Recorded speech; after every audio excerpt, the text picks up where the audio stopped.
Hello everyone, welcome back. എല്ലാവരും കഠിനാധ്വാനത്തിലാവും. പ്രോഗ്രാമിങ്ങിനെ പറ്റിയിട്ടുള്ള വിശാലമായ ചർച്ചയിലൂടെ ഇങ്ങനെ കടന്നുപോയിക്കൊണ്ടിരിക്കുകയാവില്ല എല്ലാവരും. എന്തായാലും എക്സാമൊക്കെ അടുക്കുകയായി. നമ്മൾ കുറച്ച് തിരക്കിൽ പെട്ടു. എല്ലാവരും കമൻറ്റ് കൂടെ പലരും ഇങ്ങനെ ചോദിച്ചു തുടങ്ങി, വീഡിയോസ് വരൂ എന്നുള്ള കാര്യമൊക്കെ. എന്തായാലും നമുക്ക് എന്ത് ചെയ്യാം, ഇന്ന് തന്നെ BCA BSc CSൻ്റെ സെക്കൻഡ് സെമിൻ്റെ സബ്ജക്റ്റായ പ്രോഗ്രാം C അതിലത്തെ മൊഡ്യൂൾ 1 നമുക്ക് അങ്ങോട്ട് തീർക്കാം അല്ലേ? ഓക്കെ അല്ലേ? എല്ലാവരും ഉഷാറായിട്ടിരിക്കില്ലേ? മുഴുവൻ വീഡിയോ കാണാം. പിന്നെ മാത്രമല്ല, സബ്സ്ക്രൈബ് ചെയ്യാത്തിട്ടുണ്ടെങ്കിൽ സബ്സ്ക്രൈബ് ചെയ്ത് പിന്നെ നിങ്ങളുടെ കൂട്ടുകാർക്കൊക്കെ ഒന്ന് അയച്ചു കൊടുക്കുക ഈ കാര്യങ്ങളൊക്കെ. പിന്നെ പറയാനുള്ള വേറൊരു കാര്യം, നമ്മുടെ ക്ലാസ് എങ്ങനെയുണ്ട്, ഇനി എന്തെല്ലാം മാറ്റങ്ങൾ വരുത്തണം എന്നീ കാര്യങ്ങളൊക്കെ നിങ്ങൾ എന്ത് ചെയ്യണം, കമൻറ്റ് ബോക്സിൽ കൂടെ പറയണോ. എന്നാലേ നമുക്ക് എന്ത് ചെയ്യാൻ പറ്റുള്ളൂ, നിങ്ങൾ പറഞ്ഞ പോലെ നമുക്ക് കൊണ്ടുവന്ന് നമുക്ക് ഉഷാറാക്കി എടുക്കാൻ പറ്റുള്ളൂ. എന്തായാലും നമുക്ക് തുടങ്ങാം. Let's start. നമുക്ക് പഠിക്കാനുള്ളത് C പ്രോഗ്രാമിംഗ് ആണല്ലേ. അപ്പോൾ ആദ്യം എന്താണ് പ്രോഗ്രാം എന്നും എന്താണ് പ്രോഗ്രാമിംഗ് എന്നും നമുക്കൊന്ന് നോക്കി നോക്കാം. പ്രോഗ്രാം എന്ന് കഴിഞ്ഞാൽ set of instruction that are provided to computer known as program. എന്താ പറഞ്ഞത്? നമ്മൾ കമ്പ്യൂട്ടറിന് കൊടുക്കുന്ന ഒരു കൂട്ടം നിർദ്ദേശങ്ങൾ, അതിനാണ് എന്ത് പറയുക, പ്രോഗ്രാം എന്ന് പറയുക. മനസ്സിലായോ? ഓക്കെ, അതാണ് ഒന്നാമത്തെ ഒരു പോയിൻ്റായിട്ട് എഴുതാം.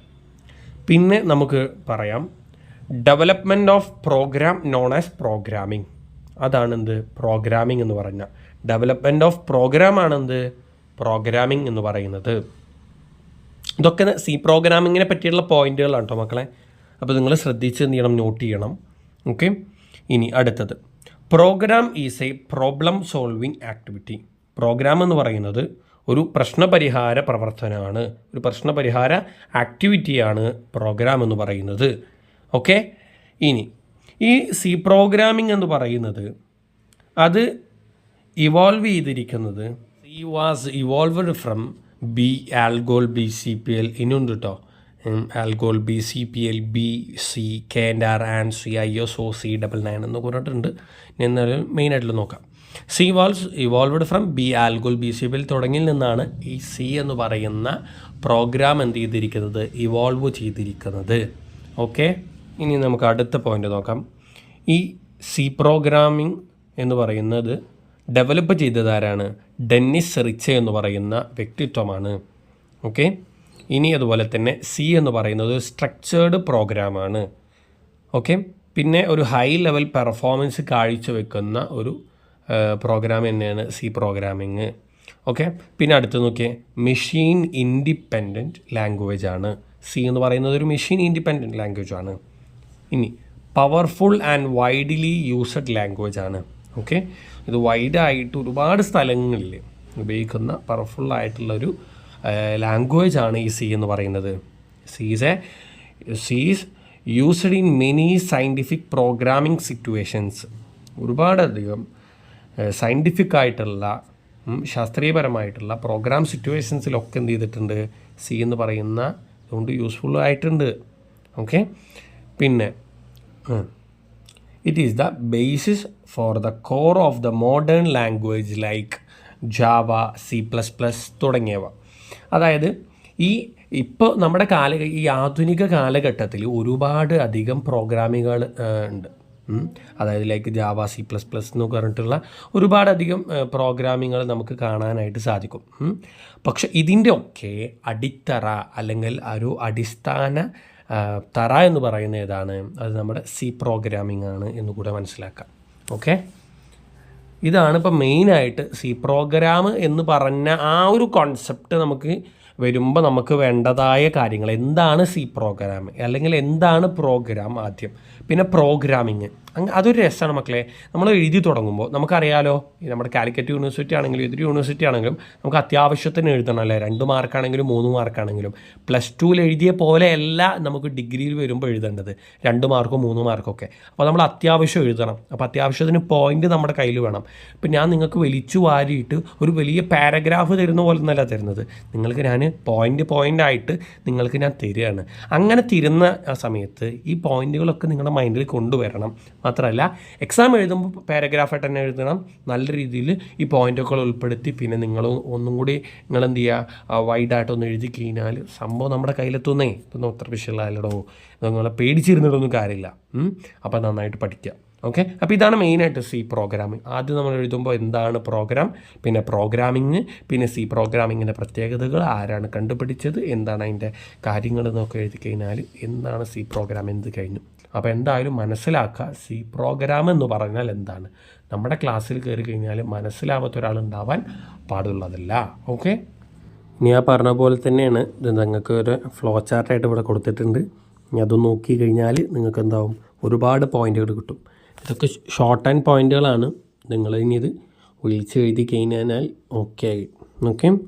അങ്ങനെ പോർട്ടബിളാണ്, മിഡ് ലെവലാണ്, structured, rich library, extensible, recursion, pointers, faster, memory management, simple. ഇതൊക്കെയാണ് സി ലാംഗ്വേജ് എന്ന് പറയുന്നത്. സി ലാംഗ്വേജ് ഒരു സംഭവമാണ് മക്കളെ. ഓക്കെ, അപ്പോൾ എന്താക്കി, ഒരുപാട് പോയിൻ്റുകളായി നമുക്ക് കിട്ടാം. ഓക്കെ മക്കളെ, ഇനി പ്രധാനമായിട്ട് പറയാനുള്ള ഒരു ഭാഗമാണ് structure of a C program എന്ന് പറയുന്നത്. ഇതൊരു ഇമ്പോർട്ടൻ്റ് ഭാഗമാണ്, എക്സാമിനൊക്കെ വരാറുള്ള ഒരു പോർഷൻ തന്നെയാണ് കേട്ടോ. അപ്പോൾ നന്നായി ശ്രദ്ധിച്ചോളൂ.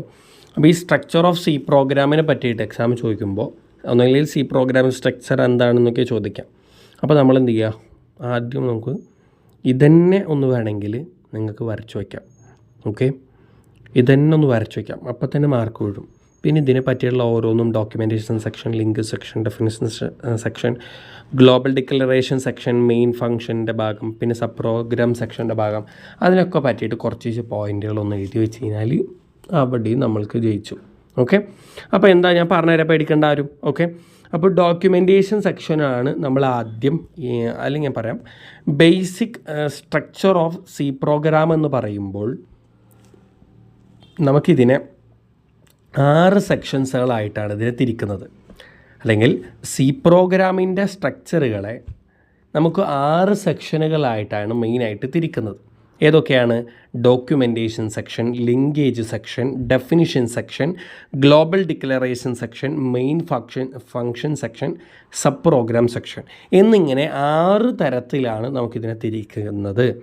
ഇതിൽ ഡോക്യുമെൻറ്റേഷൻ സെക്ഷൻ എന്ന് പറഞ്ഞാൽ എന്തറിയോ, അവിടെ എന്ത് എഴുതി കഴിഞ്ഞാലും അവിടെ നമ്മളിപ്പോൾ പ്രോഗ്രാം എല്ലാം കംപ്ലീറ്റ് ചെയ്തതിന് ശേഷം എക്സിക്യൂട്ട് ചെയ്യുന്ന സമയത്ത് ഈ ഡോക്യുമെൻറ്റേഷൻ സെക്ഷൻ എന്ത് ചെയ്യില്ല, എക്സിക്യൂട്ട് ചെയ്യില്ല. അതെന്തിൻ്റെ ഒരു ആവശ്യം അറിയോ? അതിൻ്റെ ആവശ്യം എന്ന് പറയുന്നത്, ഇപ്പോൾ നമ്മളൊരു പ്രോഗ്രാം ചെയ്ത് കഴിഞ്ഞിട്ട് നമുക്ക് പിന്നെ അത് എടുത്ത് നോക്കുമ്പോൾ എന്തെങ്കിലും അപ്ഡേറ്റ് ചെയ്യാനോ അല്ലെങ്കിൽ എന്തെങ്കിലുമൊക്കെ ഒരു മാറ്റം വരുത്താനുണ്ടെങ്കിൽ നമുക്ക് മനസ്സിലാവണം അത് ഇന്നൊരു ഭാഗമാണ്. അപ്പോൾ അതിന് മനസ്സിലാൻ വേണ്ടിയിട്ട് നമ്മളൊരു പേര് കൊടുക്കുന്ന ഒരു ഭാഗമാണ് എന്ത് പറയുന്നത്, കമൻസ് കൊടുക്കുന്ന ഒരു ഭാഗമാണ് ഈ ഡോക്യുമെൻറ്റേഷൻ സെക്ഷൻ എന്ന് പറയുന്നത്. ഓക്കെ, അവിടെ അതിൻ്റെ അപ്പുറത്ത് കൊടുത്തിട്ടുണ്ട് 2 സ്ലാഷ് ഇട്ടിട്ട് this program adds two number എന്നൊക്കെ പറയുന്നുണ്ട്. ഓക്കെ, അപ്പോൾ കമൻസാണ് അവിടെ നമ്മൾ കൊടുക്കുക. ഓക്കെ, അത് മനസ്സിലാക്കി വയ്ക്കാം, നമുക്ക് മനസ്സിലാക്കി വെക്കണം. അല്ലെങ്കിൽ ഇപ്പോൾ ഞാൻ ചെയ്ത വർക്ക് ഞാനവിടെ വെച്ചു, ഇനി അടുത്ത ഇതിൻ്റെ ബാക്കി ചെയ്യുന്നത് ആരാണ്? നിങ്ങളാണ്. അപ്പോഴേക്ക് നിങ്ങൾക്ക് മനസ്സിലാക്കി തരാനൊരു മെയിൻ ഹെഡിങ് ഞാൻ അവിടെ കൊടുക്കുകയാണ്. അതിനാണ് എന്ത് പറയുക, ഡോക്യുമെൻറ്റേഷൻ സെക്ഷൻ എന്ന് പറയാം, ഡോക്യുമെൻറ്റേഷൻ സെക്ഷൻ എന്ന് പറയാം. ഇനി അടുത്തത് ലിങ്കേജ് സെക്ഷനാണ്. ലിങ്കേജ് സെക്ഷൻ എന്ന് പറഞ്ഞാൽ നമ്മൾ നേരത്തെ പറഞ്ഞു, ഇപ്പോൾ കാണിച്ചു തരാം. നേരത്തെ സി പ്രോഗ്രാമിനെ കാണിച്ച സമയത്തിലൊരു ഫ്ലോ ചാർട്ടിൽ റിച്ച് ലൈബ്രറി എന്ന് പറഞ്ഞിട്ടൊരു പോയിൻ്റ് അതിലുണ്ട്. ആ റിച്ച് ലൈബ്രറിയിൽ ഒരുപാടധികം റീയൂസബിൾ ആയിട്ടുള്ള കമ്പോണൻസുകൾ നമുക്കതിൽ കാണാൻ സാധിക്കും. ആ റീയൂസബിൾ ആയിട്ടുള്ള കമ്പോണൻസിനെ നമ്മൾ പറയുന്ന പേരാണ് റീയൂസബിൾ ഫങ്ഷൻ എന്ന് പറയുന്നു. ഓക്കെ, മനസ്സിലായോ മക്കളെ? ഇനി ഒരു കാര്യം കൂടി ഞാൻ പറഞ്ഞുതരാം. ഫങ്ഷൻ എന്ന് പറയുന്ന സംഗതി ഉണ്ട്. ഫങ്ഷൻ എന്ന് പറഞ്ഞാൽ എന്താണ്? എന്തെങ്കിലും ടാസ്ക് ചെയ്യാനുള്ള ഒരു ഗ്രൂപ്പ് ഓഫ് സ്റ്റേറ്റ്മെൻറ്റിനെയാണ് നമ്മൾ എന്ത് പറയുക, ഫങ്ഷൻ എന്ന് പറയാം. അങ്ങനെയുള്ള കുറേ ഫങ്ഷനുകൾ ആണ് സിയുടെ സിസ്റ്റം ലൈബ്രറിയിൽ ഉണ്ടാവുക. ഓക്കെ, മനസ്സിലായില്ലേ? ഗ്രൂപ്പ് ഓഫ് സ്റ്റേറ്റ്മെൻറ്റുകളാണ് അങ്ങനെയുള്ള കുറേ ഫങ്ഷനുകളാണ് സിയുടെ സിസ്റ്റം ലൈബ്രറിയിൽ ഉണ്ടാവുക. അങ്ങനെ ലൈബ്രറിയിൽ കാണുമ്പോൾ ലൈബ്രറി ഫങ്ഷൻ എന്ന് പറയുന്നു. ഓക്കെ, ഇനി ഞാൻ പറഞ്ഞുതരാം. ഫങ്ഷൻ എന്ന് പറയുമ്പോൾ നമുക്ക് ഫങ്ഷനെ 2ആയി തരം തിരിക്കാം. ഒന്ന് ലൈബ്രറി ഫങ്ഷൻ എന്നും പറയാം, പിന്നെ യൂസർ ഡിഫൈൻഡ് ഫങ്ഷൻ എന്നും പറയാൻ സാധിക്കും. ഓക്കെ, ഇതൊന്ന് ജസ്റ്റ് ഒന്ന് മനസ്സിലാക്കിയാൽ മാത്രം മതി. അപ്പോൾ നമുക്കിതിന് വേണ്ടിയിട്ട് നമ്മൾ എന്ത് ചെയ്യും, അവിടെ അതിന് യൂസ് ചെയ്യുന്ന വേർഡ് എന്ന് പറയുന്നത് #include ആണ്. ശേഷം നമ്മൾ പറഞ്ഞു ഒരുപാടധികം സ്റ്റേറ്റ്മെൻറ്റുകൾ ഉണ്ടാവും. അപ്പോൾ നമുക്ക് ലിങ്ക് ചെയ്യണം അല്ലേ, പരസ്പരം ആ സ്റ്റേറ്റ്മെൻറ്റുകൾ തമ്മിൽ ഏത് ഹെഡർ ഫയലുകളായിരിക്കും, ആ ഹെഡർ ഫയലുകൾ തമ്മിൽ നമുക്ക് എന്ത് ചെയ്യാം, ചിലപ്പോൾ അങ്ങോട്ടും ഇങ്ങോട്ടൊക്കെ ലിങ്ക് ചെയ്യേണ്ടി വരും, ചിലപ്പോൾ ഒരുപാടെണ്ണം ഉണ്ടാവും. അപ്പോൾ അതാണ് പറഞ്ഞത് കേട്ടോ. അപ്പോൾ ഹാഷ് ഇൻക്ലൂഡ് ചെയ്തിട്ട് ശേഷം ആ ഒരു സൈഡിലേക്ക് ഓപ്പൺ ചെയ്തിട്ടുള്ളത് കണ്ടില്ലേ കീവേഡ്, ശേഷം ഇപ്പോൾ ഒരു ഹെഡർ ഫയലിന് ഉദാഹരണമാണ് stdio.h എന്ന് പറയുന്നത്, സ്റ്റാൻഡേർഡ് ഇൻപുട്ട് ഔട്ട്പുട്ട് എന്ന് പറയുന്നത് ഹെഡർ ഫയലാണ്. അപ്പോൾ അതൊരു എക്സാമ്പിളാണ്. പിന്നെ math.h ഉണ്ട്, അതൊരു ഹെഡർ ഫയലാണ്. അപ്പോൾ ഇതൊക്കെ പരസ്പരം ലിങ്ക് ചെയ്യാൻ വേണ്ടിയിട്ട് ഉപയോഗിക്കുന്ന ഒരു ഇതാണ്. ഓക്കെ, അപ്പോൾ ലിങ്ക് സെക്ഷൻ്റെ ഒരു ഭാഗം മനസ്സിലായില്ലേ. ഹാഷ് ഇൻക്ലൂഡാണ് അതിൻ്റെ ആ ഒരു കീവേഡ് എന്ന് പറയുന്നത്. ശേഷം ആ ഒരു സൈഡ് ഓപ്പൺ നിൽക്കിയിട്ട് ഏത് ഹെഡർ ഫയലാണോ വേണ്ടത് അത് നിൽക്കുക, പിന്നെ ക്ലോസ് ചെയ്യാം. ഓക്കെ, ഇപ്പോൾ ഉദാഹരണം ഒരു ഹെഡർ ഫയലാണ് stdio.h എന്ന് പറയുന്നത് എന്ന് മനസ്സിലാക്കുക. അപ്പോൾ നമുക്ക് ഇനിയൊക്കെ വിശദമായിട്ട് പറയാം കേട്ടോ. ഇനി നമുക്ക് അടുത്തത് പറയാനുള്ളത് ഡെഫിനിഷൻ സെക്ഷനാണ്. ഡെഫിനിഷൻ സെക്ഷൻ എന്ന് പറഞ്ഞാൽ ഹാഷ് ഡിഫൈനാണ് അതിൻ്റെ ആ ഒരു കീവേഡ് എന്ന് പറയുന്നത്. അത് നമുക്ക് ഡിഫൈൻ ചെയ്യാൻ വേണ്ടിയിട്ടുള്ളതാണ്. ഇനി ഗ്ലോബൽ ഡിക്ലറേഷൻ സെക്ഷൻ എന്ന് പറഞ്ഞാൽ അത് വേരിയബിളിനെയും ഫംഗ്ഷനൊക്കെ നമുക്ക് ഡിക്ലെയർ ചെയ്യാൻ വേണ്ടിയിട്ടുള്ളതാണ് എന്ന് പറയാം.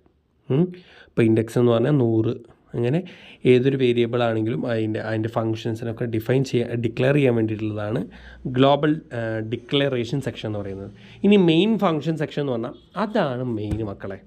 അതായത് മാൻഡേറ്ററി ആയിട്ട് മറ്റുള്ളതൊന്നും നിർബന്ധമല്ല, ഈ മെയിൻ ഫങ്ഷൻ സെക്ഷൻ്റെ ഭാഗമാണ് നിർബന്ധം. അതിൽ തന്നെ ഡിക്ലറേഷൻ പാർട്ടുണ്ട്, എക്സിക്യൂട്ടബിൾ പാർട്ടും നമുക്ക് കാണാൻ സാധിക്കും. ഈ മെയിൻ ഫങ്ഷൻ സെക്ഷനാണ് നിർബന്ധം, അത് മാൻഡേറ്ററി ആണ്. ഓക്കെ, അത് മെയിൻ ഫങ്ഷൻ സെക്ഷനാണ്, അതിലാണ് മെയിനായിട്ടുള്ള കാര്യങ്ങളൊക്കെ നമുക്ക് ഉൾപ്പെടുത്താം. പിന്നെ അടുത്തത് പറയുന്നത് സബ് പ്രോഗ്രാം സെക്ഷനാണ്. അതിലാണ് സബ്ബായിട്ടുള്ള കാര്യങ്ങൾ ഫങ്ഷൻ 1, 2 എന്നൊക്കെ പറഞ്ഞിട്ടുണ്ടാവുക. അത് ഫങ്ഷൻ ഡെഫിനിഷൻ സെക്ഷനാണ്. അപ്പോൾ അതൊക്കെ മനസ്സിലായില്ലേ. ഇനി ഞാൻ നിങ്ങൾക്കൊരു ഉദാഹരണം കാണിച്ചു തരാം കേട്ടോ. ഇതൊക്കെയാണ് മക്കളെ നമുക്ക് കൊടുത്തതിൻ്റെ ഉദാഹരണം. ആദ്യം ഡോക്യുമെൻറ്റേഷൻ സെക്ഷൻ, അതെന്താണോ പ്രോഗ്രാം അത് എഴുതി, ഏരിയ ഓഫ് സർക്കിളാണ്. ഓക്കെ, പിന്നെ ലിങ്ക് സെക്ഷൻ, അത് ഹെഡർ ഫയൽ അവിടെയുള്ള കൊടുത്തു. പിന്നെ ഡെഫിനിഷൻ സെക്ഷൻ അത് കൊടുത്തു. ഗ്ലോബൽ ഡിക്ലറേഷൻ സെക്ഷൻ അതവിടെ കൊടുത്തിട്ടുണ്ട്.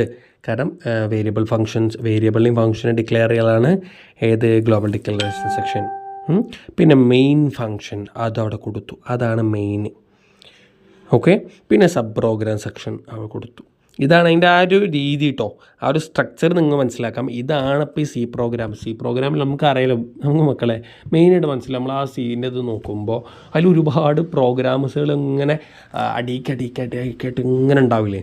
അപ്പോൾ അതിന് ഓരോന്നിനും ഇന്ന ഭാഗം മുതൽ ഇന്ന ഭാഗം വരെ ഇത്രയാണ്, ഇന്ന ഭാഗം മുതൽ ഇന്ന ഭാഗം ഇത്രയാണ് ഒക്കെ ഒന്ന് മനസ്സിലാക്കാൻ വേണ്ടിയിട്ടാണ് കേട്ടോ. ഓക്കെ, കുറേ ആകുമ്പോൾ നമുക്ക് പ്രാന്ത് പിടിക്കേണ്ടതെന്ന് അറിയാം, പക്ഷേ എക്സാമാണ് വരുന്നത് മക്കളെ, അതുകൊണ്ട് ഇരുന്ന് കേട്ടേ പറ്റൂ. ഇടയ്ക്ക് ഞാൻ നിങ്ങൾക്ക് ഇങ്ങനെ സമയമൊക്കെ പോകാൻ വേണ്ടിയിട്ടാണ് ഇങ്ങനെ എക്സാമിൻ്റെ കാര്യങ്ങളൊക്കെ ഇങ്ങനെ ഓർമ്മപ്പെടുത്തുന്നത്. ചിലപ്പോൾ നമ്മുടെ വീഡിയോ കുറച്ച് ലെങ്തായെന്ന് വരാം, എന്നിരുന്നാലും നമ്മളെന്ത് ചെയ്യണം, ഇതിരുന്ന് മുഴുവനായിട്ട് കണ്ടു തീർക്കുക. അങ്ങനെ കണ്ടു തീർത്താലും നമുക്ക് സപ്ലി ഒന്നും കിട്ടാണ്ട് പാസ്സാവുള്ളൂ മക്കളെ. അറ്റ്ലീസ്റ്റ് ഒന്ന് പാസ്സാവണം നമുക്ക് അല്ലേ, ഒന്നിലും സപ്ലി ഉണ്ടാകാൻ പാടില്ല, പാസ്സാവാനും നല്ല മാർക്കൊക്കെ വാങ്ങാൻ നിങ്ങൾക്ക് ഈ വീഡിയോ കാണാം കേട്ടോ. അതൊരു കുഴപ്പമില്ല, നമ്മളെല്ലാ പോയിൻറ്റും പരമാവധി നമ്മളെല്ലാം ഉൾപ്പെടുത്തിയിട്ടുണ്ട്. പിന്നെ ഇനി എന്തെങ്കിലും ഉൾപ്പെടുത്താൻ നിങ്ങൾക്ക് അറിയുന്ന ഒരുപാട് പോയിൻറ്റ്സുകൾ എന്ത് ചെയ്തോ നമ്മുടെ കമൻറ്റിൽ എഴുതി കൊടുത്തോളൂ. എക്സ്ട്രാ പോയിൻറ്റ്സുകൾ അതുപോലെ തന്നെ ടിപ്പുകൾ ഒക്കെ നമ്മുടെ കൂട്ടുകാരന്മാർ വായിക്കട്ടോ ട്ടാ. ഓക്കെ, ഇനി നമുക്ക് അടുത്തത് പറയാനുള്ളത്, ഈ സി പ്രോഗ്രാം ചെയ്യണമെങ്കിൽ നമുക്ക് കുറേ റൂൾസുകളുണ്ട് മക്കളെ, റൂൾസുകളുണ്ട്. ആ റൂൾസിൻ്റെ അടിസ്ഥാനത്തിലാണ് നമുക്ക് എന്ത് ചെയ്യാൻ പറ്റുള്ളൂ, ഈ സി പ്രോഗ്രാമിൻ്റെ കാര്യങ്ങളൊക്കെ ചെയ്യാൻ പറ്റുള്ളൂ. അത് ഭയങ്കര ഇമ്പോർട്ടൻ്റ് ആണ്, എക്സാമിന് ചിലപ്പോൾ എന്തായാലും ചിലപ്പോൾ വരും കേട്ടോ. അപ്പോൾ നോക്കിക്കോളൂ. ഒന്നാമത്തെ, every statement in C program should end with a semicolon.